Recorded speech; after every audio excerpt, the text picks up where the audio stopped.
Imagine having a newborn baby and then the baby is put in a NICU. You come back to visit the baby and you find out that the baby has had a fracture. Well, this was a case for some parents who had their kids at Enrico Doctors Hospital at Richmond, Virginia.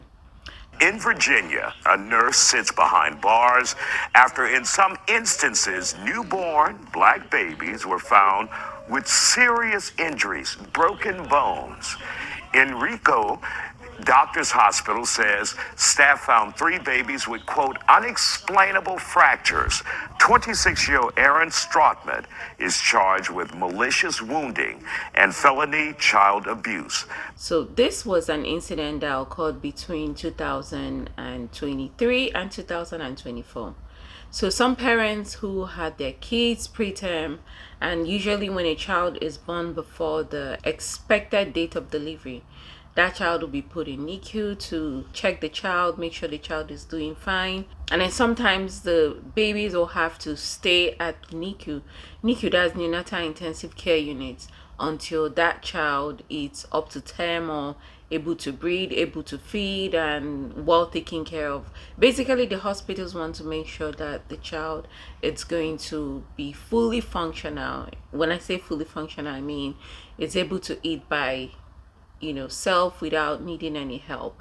He's able to breathe and do normal baby activities without any problem. So that is the basis for which the doctors will discharge the baby. But if at any point in time this child that has been born preterm is unable to do some of these things, the hospital, the doctor will have that child continue to stay in NICU until the baby is stabilized. Then they can let that baby home. So imagine having your child and then you go back home, you don't have this child.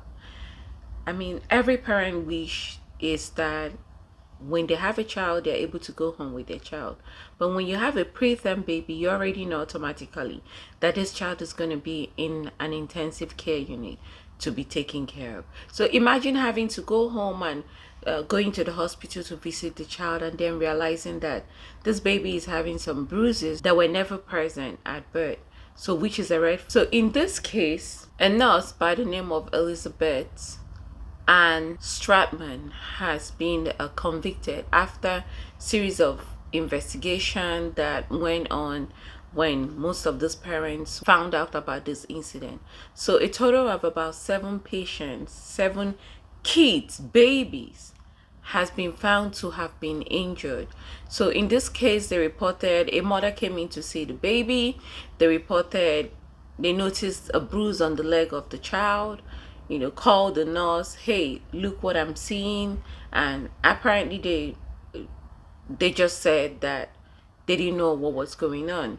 So on further investigation, they now found out that the child had fracture, which is very strange. So upon series of investigations, everything led them to this nurse. Imagine the trauma these parents would have gone through trying to figure out what had happened, who did this, and why.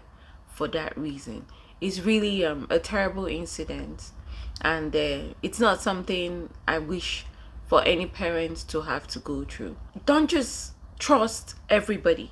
When you go to hospital, when you have a child at a hospital, ask questions. When you see something unusual that should not be there, ask questions. Hey, this is what I'm noticing. What is happening here? This is what I'm seeing. What happened? When you're given medications, you ask what medication is being given. What is it for? You as a parent have the right to know what is going on with your child. So the idea of you just go and you trust everybody, because the truth is that not every healthcare personnel it's there to do the actual care that they're supposed to do. Like in the case of this nurse, my prayers to the parents who have gone through this ordeal. Luckily, the babies are fine. It seems like their wound have long healed and they're able to walk and able to attain important milestones. But this is a lesson for all parents. When you have a child who is at a hospital, you have to be vigilant. You have to make sure that you're looking at everything, dotting all I's and then crossing all T's, looking at that child wholly and entirely, verifying what is being done to your child, figuring out what medications that is being given to your child, asking questions, asking the nurses, asking the doctors, and just basically making sure that everything that is being done, it's to the benefit of your child. It's such a sad incident that I am so glad, like I had previously noted, that this nurse has been found, and hopefully no other baby gets to suffer in the hands of this nurse. Anyway, that's all I have for you guys right now. Have you ever had any incident like this or call either with family members, with your babies? Have you ever come across such incidents? What tips and what advice will you have for parents when they go to hospitals with their kids or even with their loved one? Let me know all your thoughts down below. Please do like, share, and subscribe. Until next time, bye for now.